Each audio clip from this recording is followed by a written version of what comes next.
So this video is about framing this little building and then wondering if it's ultimately going to be architecture. Come check out what we've done so far. So the building's at the end of the wood shop. There is a wood deck that connects the two, but it's more or less a separate building because the roofs will not connect. I have the roof on it, but there's still a lot of construction to go.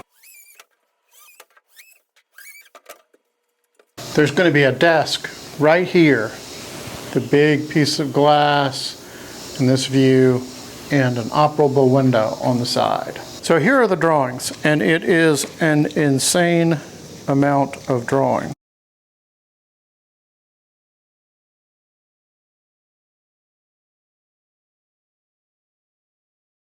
The building will be all painted black, and then it will have cedar rain screens. This is a sample of the cedar and the black that will be on the new building and the house and the wood shop.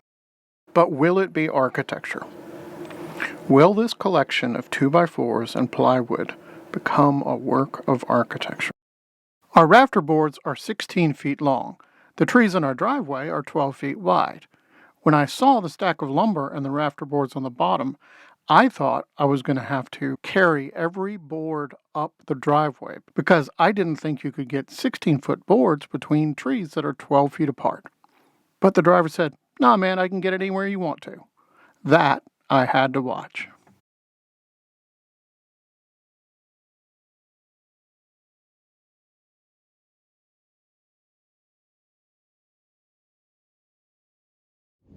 Will it be architecture is probably an odd question for most people, but architects obsess over these silly questions.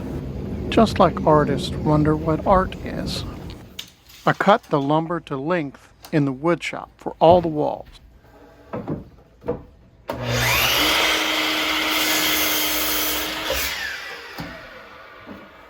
I think we can all agree that there are buildings and then there is architecture. An extreme example of this would be to consider the Taj Mahal and a plastic shed from a big box store.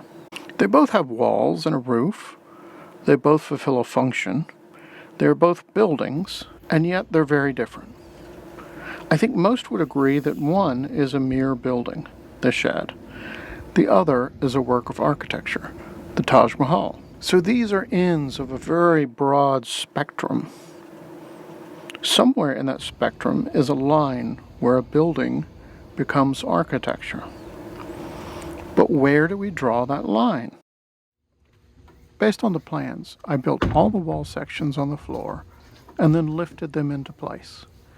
The 2x4s are 2 feet on center, but each one is doubled so that I have plenty of room to attach the plywood to the inside and the outside. It's not exactly code, but this doesn't have to meet code. It's actually better than code. Each section of walls is then bolted together for a strong connection. Yes, it's square. Protecting your work is an important part of the process. My wife says I spend as much time putting tarps and plastic on things as I do working on them. She's probably right.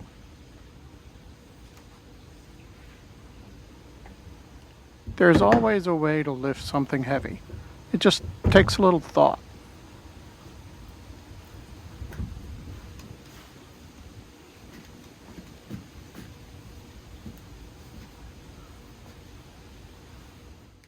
Okay, this whole rumination seems silly, but it's just the kind of thing I think about while I bang nails. I mean, who cares where we draw the line between architecture and building? It's just a word. It's just an abstract measure of quality. But I think it's fun to think about. If we say architecture is only exceptional buildings, we are drawing the line between buildings and architecture very high on the spectrum.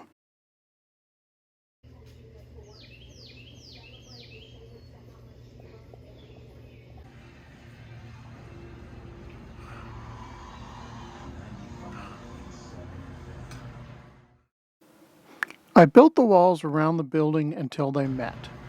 There was a gap. One side was true, the other side was slightly out. So I put plywood on the side that was true to lock it in place, and then used a clamp to straighten the other side.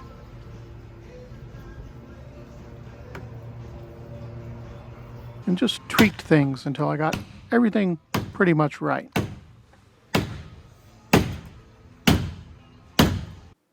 And then it started to thunder, as it often does in the afternoon in Charlotte. So my wife helped me and we sheathed the building on the quick fast. Then we covered the building with a tarp, just in time for the rains.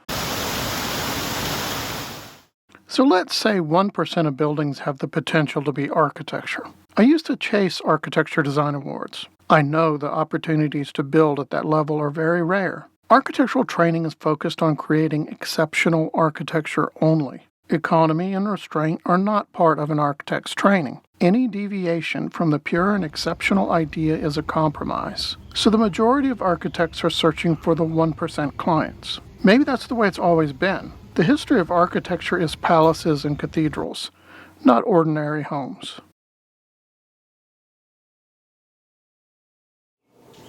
So there are stairs and a ramp, and then the deck between the new building and the wood shop and the new building.